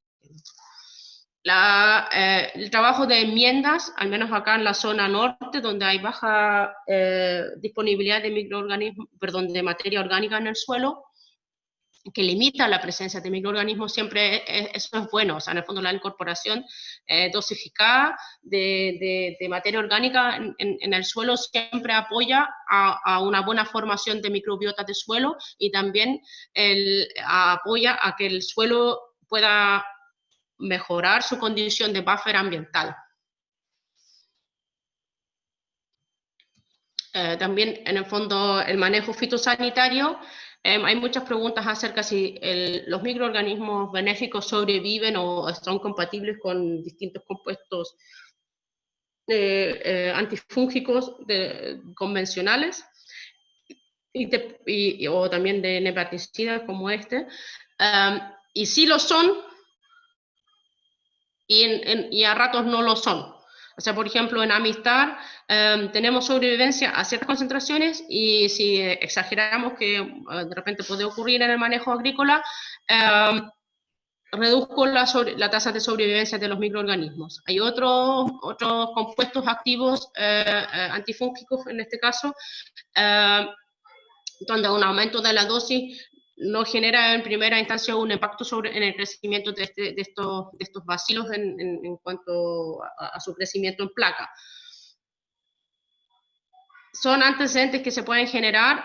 La verdad la vamos a saber cuando en el fondo se haría un estudio en campo con los distintos manejos agronómicos, pero en primera instancia microorganismos benéficos son capaces de vivir con este tipo de manejo convencional en cuanto a lo fitosanitario, pero siempre es bueno de quizás no combinar directamente. O sea, en el fondo no hoy aplicar foliarmente, por decir, un patógeno, un biocontrolador, un bacillus, y mañana hacer la aspersión de un fungicida o de un herbicida, por ejemplo, sino que dejar tiempo de que los microorganismos benéficos que estoy usando puedan establecerse bien y puedan generar sus mecanismos de protección también. ¿Qué otros factores influyen en que un microorganismo benéfico pueda desplegar todo su potencial?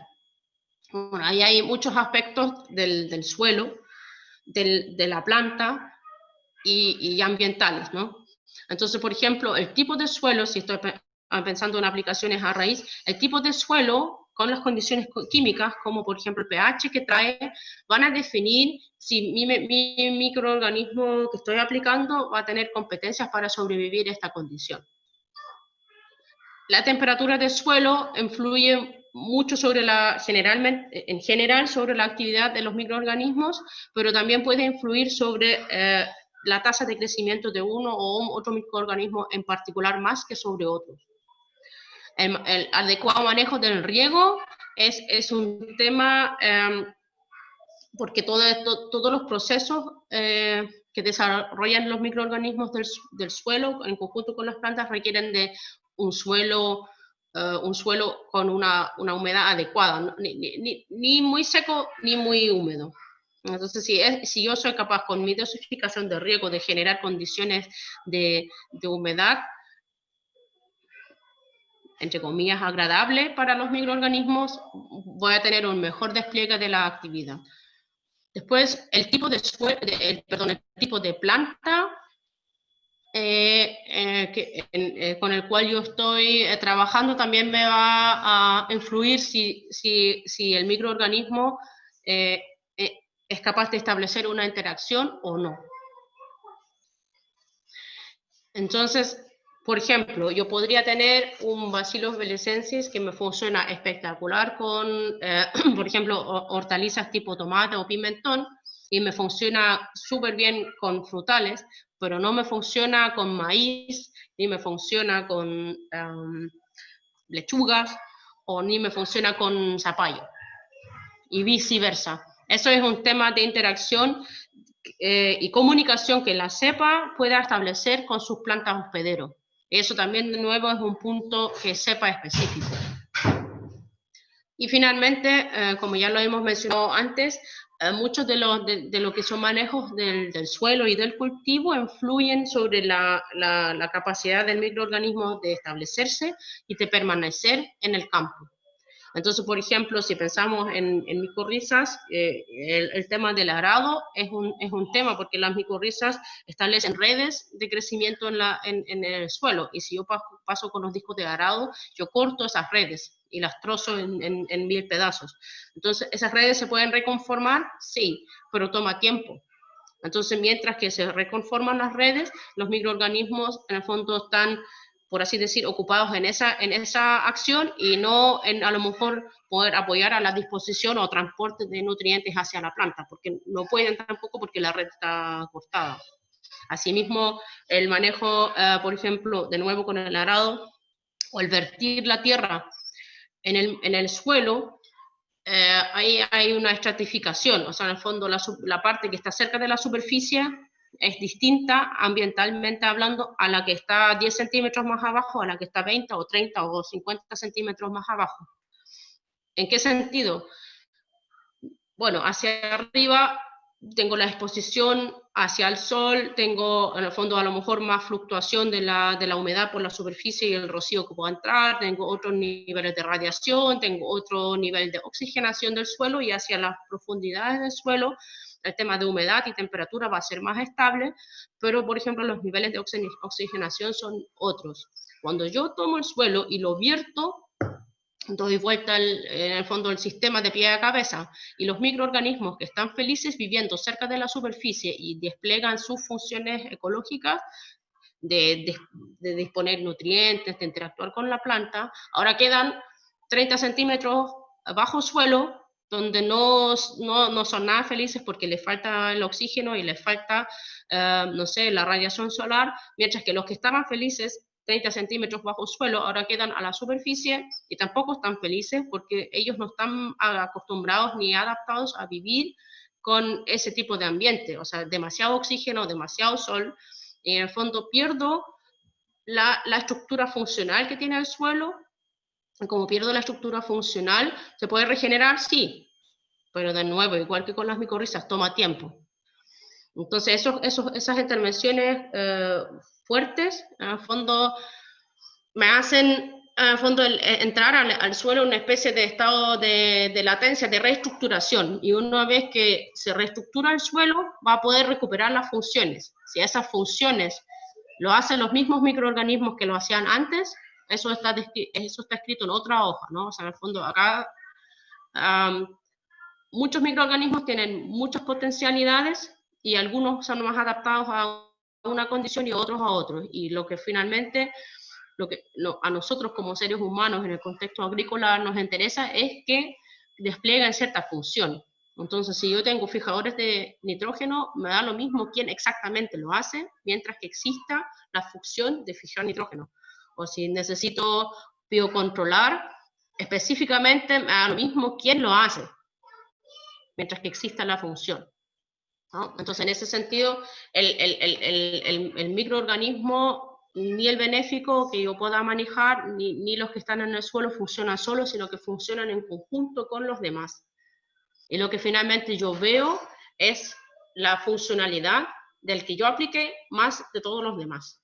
Porque en campo, en el fondo, es la convivencia de todos lo que lleva a tener una respuesta en la planta.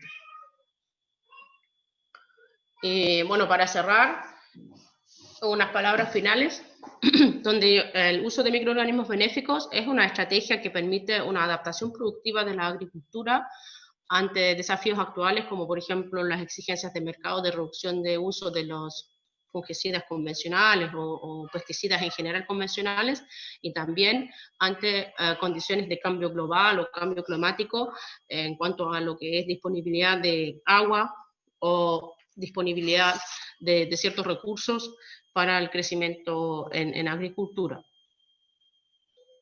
Entonces, realmente es una invitación de explorar esta herramienta y hacer pruebas a pequeña escala y en el fondo ir conociendo estas potencialidades con los microorganismos benéficos. Con eso yo quisiera dar las gracias por su atención y también al equipo de trabajo que está detrás de mí y que en el fondo genera estos datos y apoya el conocimiento de este mundo microbiano. Muchas gracias. Ok, Alexandra, muchas gracias. La verdad es que es un mundo fascinante. Te agradecemos mucho nuevamente. Lógicamente esto tiene que ver y va muy de la mano mucho con estudio en cuanto a compo en sí. Lógicamente, para poder responder una pregunta en un cultivo específico, hay que estudiar la cepa, y bueno, en este sentido, Compo viene trabajando en el mundo hace más de 5 años, y principalmente en Chile, más o menos 4 temporadas, 3 temporadas que venimos ya haciendo trabajo e investigando para poder dar respuestas un poco más específicas, ligadas con todo lo que nos has contado. ¿Ok? 2 minutos, Alexandra, vamos a ordenar las preguntas. Hay bastantes preguntas y así puedes tomar un poquito de agua y comenzamos con las preguntas, ¿te parece? Perfecto. Okay. Voy a tomar un tacito mientras y ahí estoy. Adelante. Alexandra, si nos puedes, si puedes dejar de compartir la presentación. Ah, sí, perdón. Sí, no te preocupes.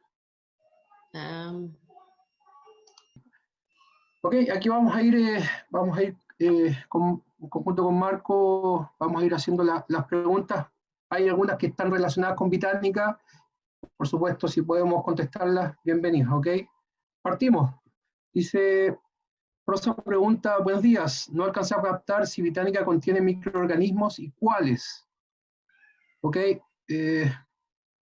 aquí contestamos a Rosa, si efectivamente Bitánica contiene una cepa, que en este caso ha sido estudiada, y dentro de varias cepas se ha caracterizado, como bien decía la doctora, en donde tiene propiedades específicas, que podemos verlas en detalle o podemos hacerles llegar la información.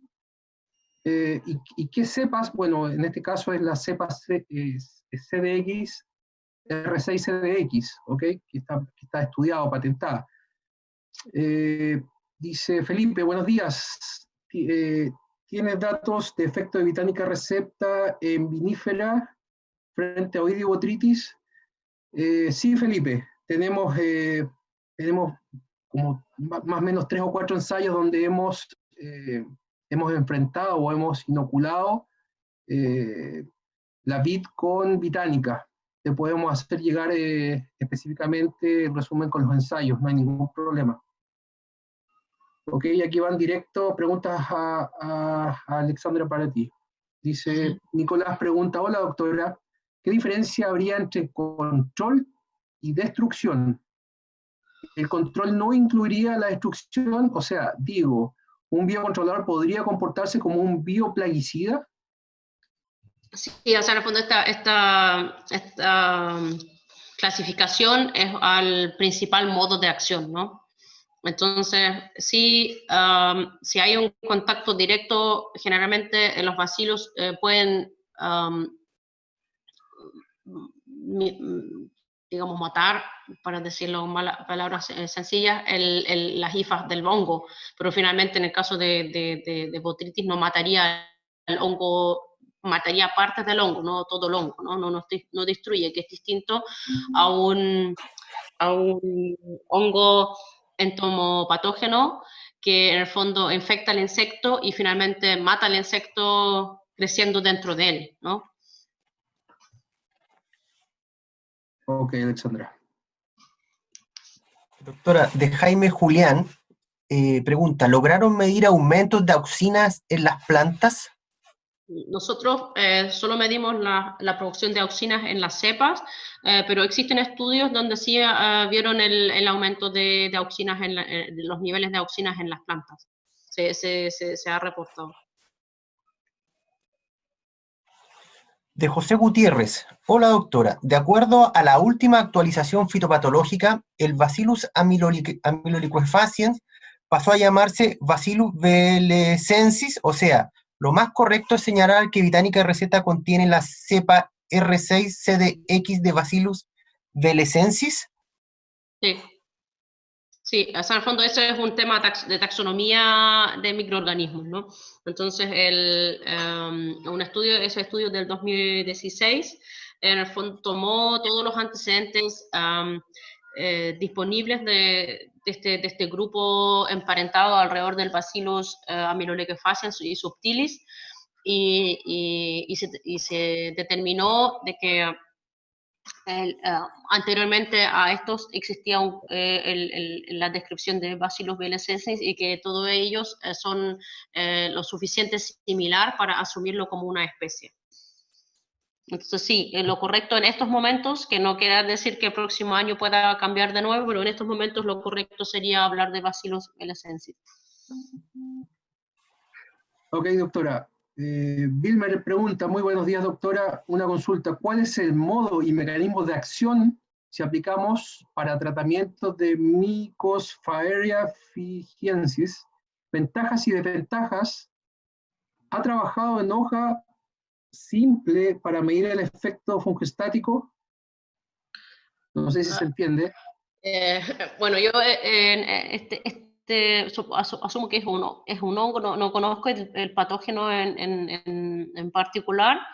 Ahora, fungestático quiere decir que en el fondo haya una inhibición del avance del crecimiento del hongo. O sea, en el fondo el hongo está ahí, pero no avanza.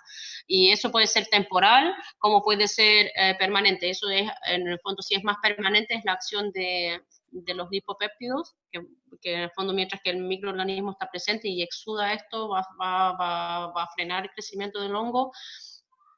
Y lo otro sería, por ejemplo, la producción de volátiles, que es más temporal. Ahora, como digo, no conozco bien este patógeno, tendría que informarme y quizás poder retomar esta pregunta por escrito.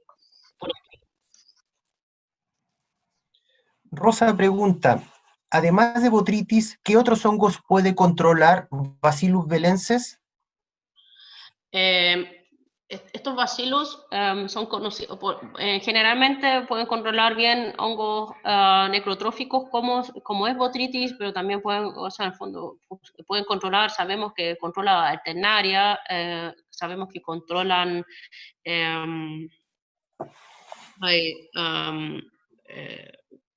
Fusarium, controlan Sclerotinia, controlan no sé si dije Cladosporium, tienen una amplia por ejemplo, pueden también controlar, nosotros no tenemos, pero existen bacilos que pueden controlar distintos oídios o que pueden controlar antracnosis, entonces, hongo causado por hongo, y eso es un tema de acción, de nuevo, cepa específico, ¿no? Por ejemplo, de nuestra colección tenemos algunos que son muy buenos para controlar botrytis, pero no controlan esclerotinia, y hay otros que son más bien versátiles, controlan varios hongos a la vez.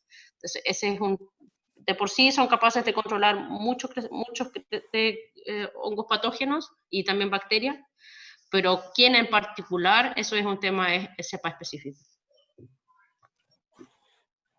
Carol, ¿cuánto dura la endospora en forma quiescente? ¿Se está usando mucha melaza? ¿Tiene interacción con la presencia de Bacillus? Son varias preguntas en realidad. Sí.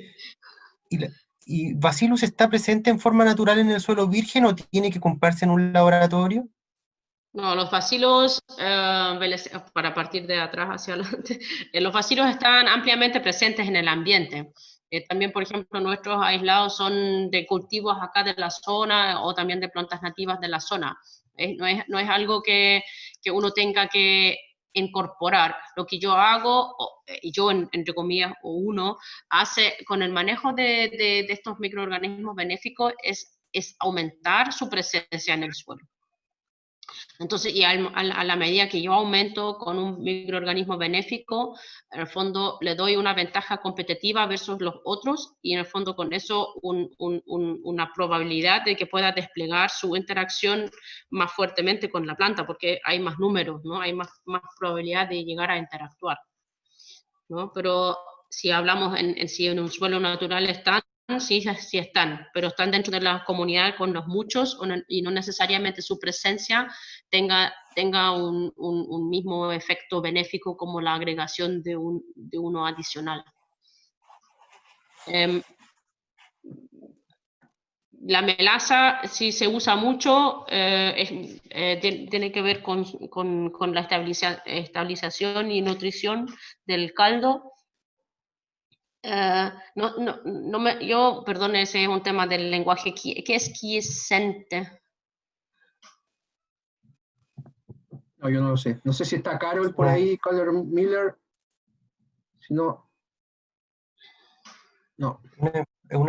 Parece una forma de latencia, doctora. Sí, o sea, en el fondo, si fuera una forma de latencia, la endoespora,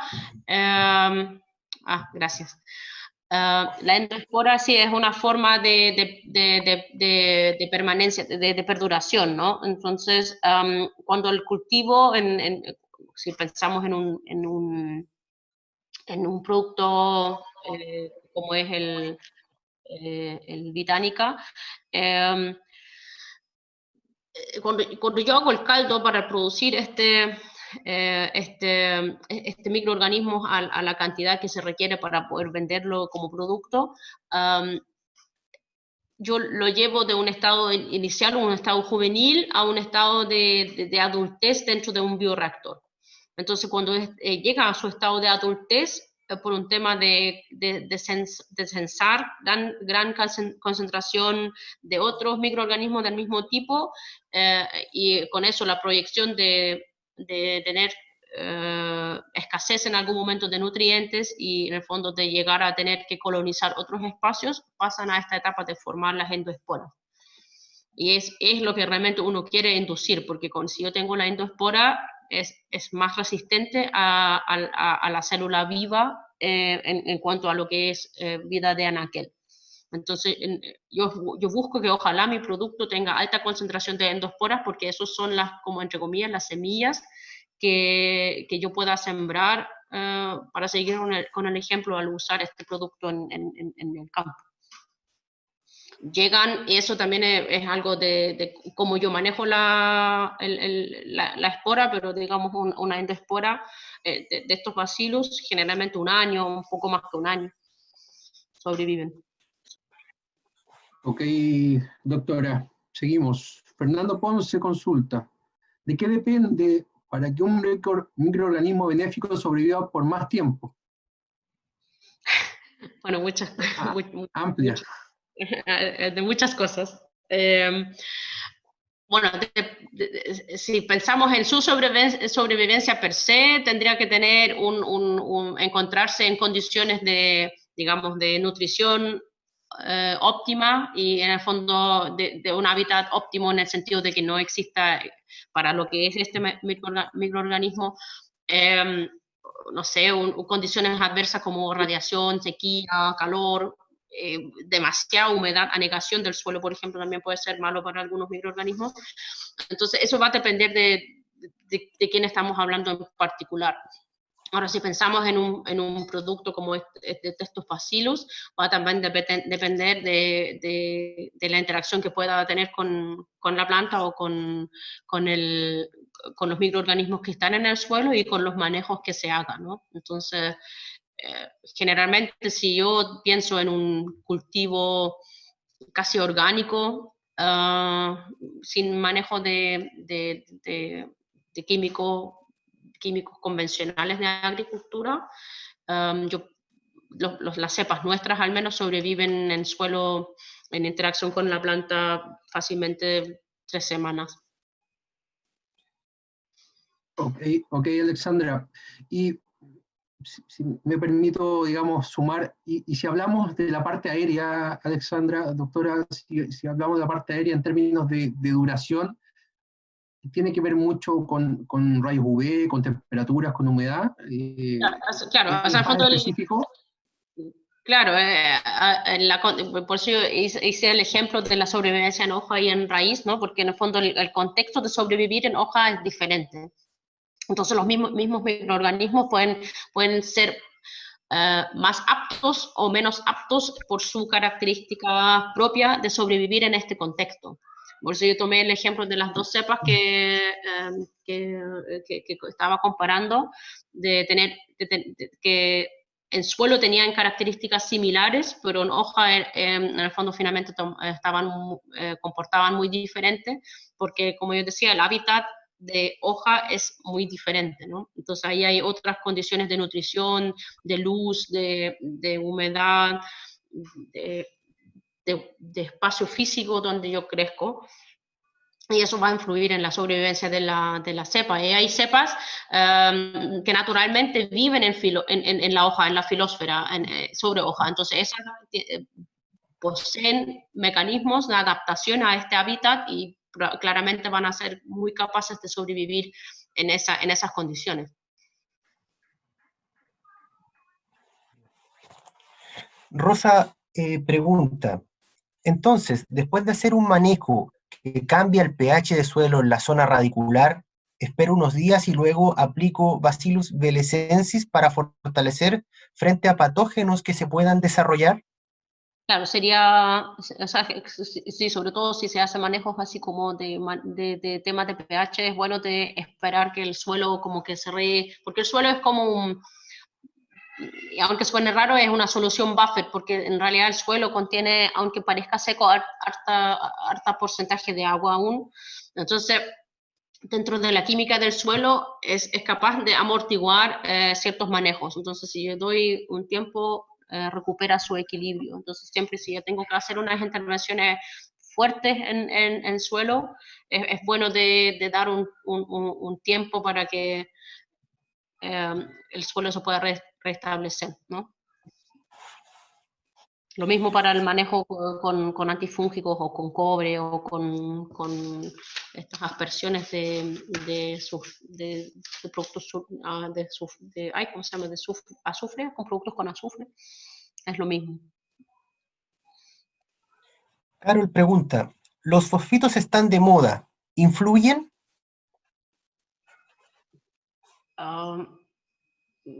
Bueno, no, realmente no.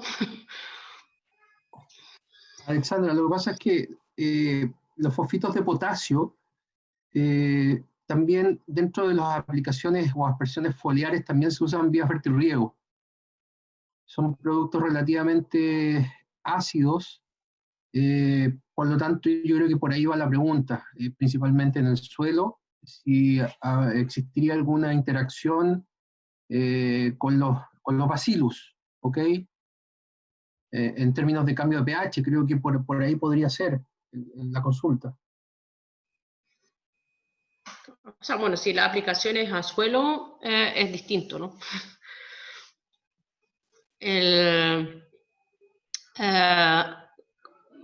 Como yo decía, cualquier cambio más profundo en la química, o sea, ¿cómo decirlo?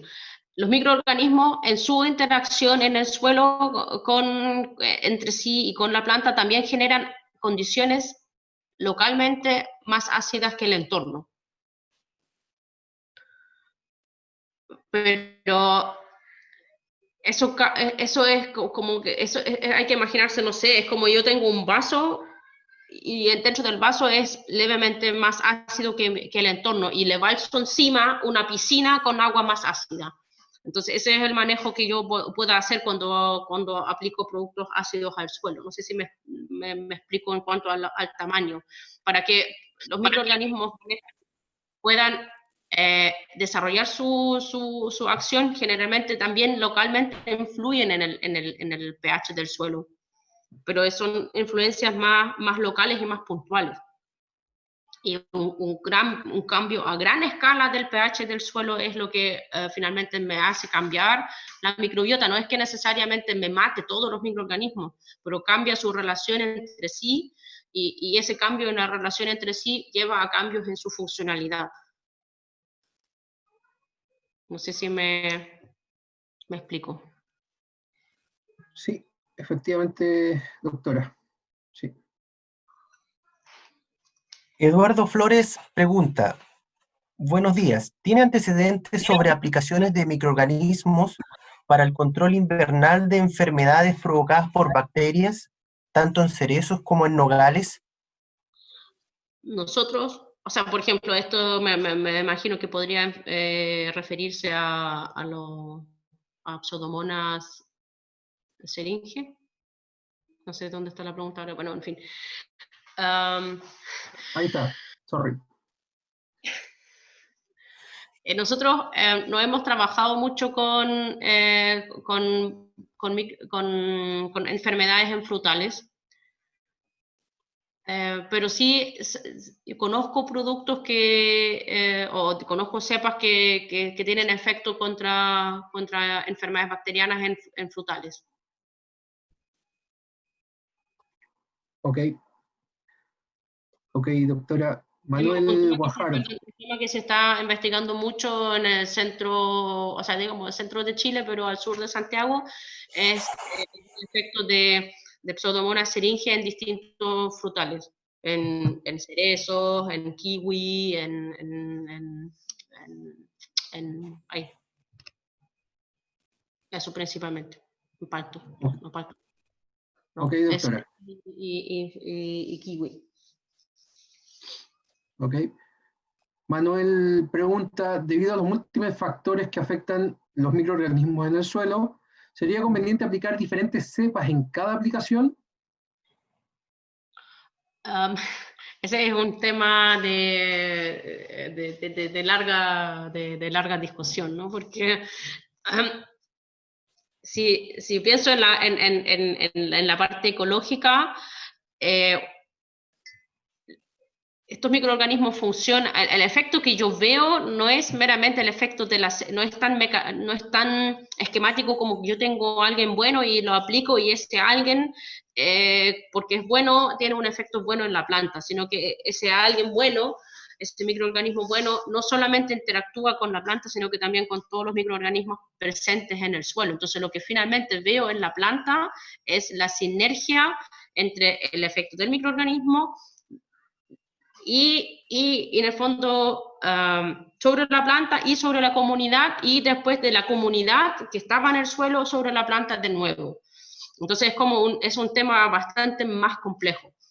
En ese sentido, cuando buscan hacer aplicaciones con consorcios microbianos, en el fondo tratan de llevar esta multifunción de la interacción microbiana ya en el consorcio. Entonces, ahí de nuevo yo tengo que tener primero un estudio si mis distintos microorganismos son compatibles entre sí, si se llevan bien y si interactúan de alguna forma, o que a lo mejor tengo dos buenos, pero cuando los combino, uno de los dos buenos se torna neutro o torna malo, por hablar con palabras muy, muy simples. Entonces, ese es un tema de ajuste de lo que yo quisiera aplicar. Entonces, cuando se hacen consorcios, generalmente es como un tema primero de compatibilidad de las distintas cepas microbianas, llámese hongos, o sea, por ejemplo, existen productos combinados de tricodermas con bacillus, o de micorrizas con distintos pseudomonas y bacillus, existen y funcionan, pero en el fondo fue probado antes de que todas estas cepas sean compatibles entre sí. Entonces llegar y comprarme distintos productos microbianos y aplicarlos así mezclados, no sé si lleva a la finalidad de la acción. Nelson Gallardo pregunta, buenos días, ¿herbicida suelo activo de alta potencia química afecta en qué medida a los microorganismos benéficos? Uf. Pregunta difícil.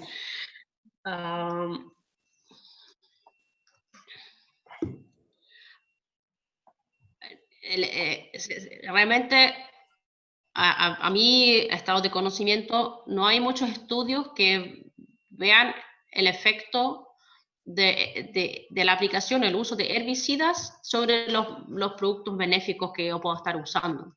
Se sabe, obviamente, que tanto el uso de herbicidas como de fungicidas influyen sobre la microbiota del suelo en general, porque la microbiota del suelo no solo son bacterias o hongos, también son microalgas, son otras cosas.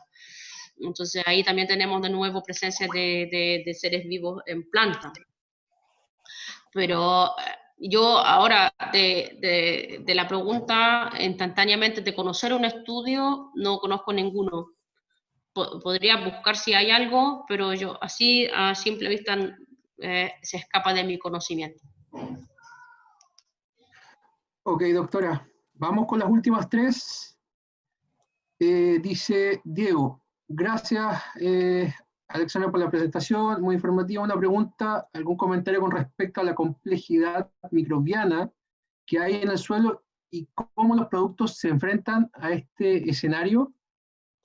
Claro, es un poco, si entendí bien, es un poco cuando yo tengo una planta en un suelo agrícola, por ejemplo, la planta no está sola, ya está en interacción con muchos microorganismos que están en este suelo, o cuando la pongo ahí, la voy a poner en interacción con todos los microorganismos que están ahí, y cuando yo en ese sistema incorporo un microorganismo benéfico, finalmente este microorganismo benéfico, para expresarlo de alguna forma, entra en una competencia benéfica con los demás microorganismos. Eso es la idea. O sea, en el fondo, este microorganismo que yo podría ser un Bacillus belicensis, que yo incorporo en el suelo, tiene que interactuar con los microorganismos que están presentes ahí y a su vez establecer interacción con la planta. Entonces, para que se logre eso y darle como una partida, se trabaja en las altas concentraciones de microorganismos que generalmente estos productos tienen, de cientos de miles o de millones de microorganismos por mililitro que aplico ahí.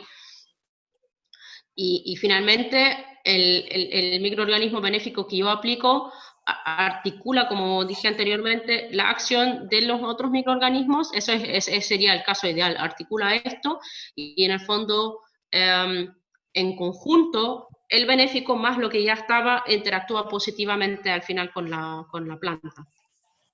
Entonces, si mi microorganismo benéfico, y por eso llegó a ser un producto comercial, demostró tener esa capacidad de llegar ahí y establecerse en la comunidad presente, eso es como el primer paso necesario. Y cuando uno que trabaja en ciencia con estos microorganismos benéficos, ve la parte que muchas veces con los productos no se ven, que existen muchos microorganismos que a nivel de laboratorio, ensayos sencillos, funcionan muy bien en interacción con la planta, pero cuando yo incorporo el elemento suelo con toda la microbiota que está ahí, como que se pierden en la comunidad microbiana que ya estaba. como que son asimilados ahí, pero no articulan la función. Entonces, como que uno le da la ventaja por número, pero esa ventaja como que por así decir, se deshace dentro de la comunidad y finalmente se hacen un miembro más de la comunidad, pero no un articulador de la comunidad. Y finalmente no obtengo el efecto que yo quisiera. Y esos son como estos prototipos en desarrollo que nunca llegan a ser un producto.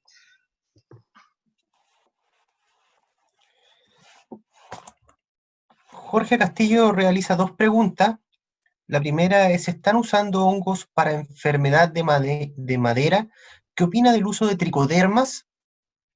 Y la segunda pregunta es, ¿pueden ayudar al estrés salino o mejor evitar el daño por sales en hojas? Ok, la primera, yo no sé si, o sea, nosotros no trabajamos con enfermedades de madera. Conozco productos que son a base de tricodermas y tienen otra funcionalidad, pero también funcionan bien. Lo que yo he visto con mayor funcionalidad es cuando se combinan tricodermas con bacillus, porque en el fondo yo hago uso de efectos de ambos seres vivos en interacción con la planta contra el patógeno. Entonces tricodermas es, como digo, es otro agente de biocontrol que hoy día no hemos tocado en absoluto. Y si los microorganismos benéficos pueden apoyar a la planta bajo condiciones de estrés salino, sí, se puede. Yo no he visto ni nosotros hemos experienciado cómo es el estrés de sales en hojas, no sé. Me imagino que es por aplicar algo a la hoja y que la hoja queda por esa aplicación con un ambiente más salino. Lo que nosotros hemos estudiado es cómo estos microorganismos aplicados al suelo pueden apoyar a la planta de crecer en un suelo, por ejemplo, más salino o un suelo muy seco, en estado de sequía. Y ahí hay una serie de otros mecanismos en interacción con la planta que apoyan a aumentar la tolerancia de la planta ante esas condiciones de sal. Ok, doctora, lo dejamos hasta acá. Creo que han sido 2 horas intensas de mucho aprendizaje. En nombre de CompoExpert, queremos agradecer, doctora Alexandra, por compartir, digamos, toda esta experiencia y, por supuesto, años de investigación. También agradecemos de tenerla aquí en la cuarta región y estábamos en contacto para seguir investigando. Y Sí. nada, por eso, agradecer, no sé si tienes algunas palabras, Alexandra,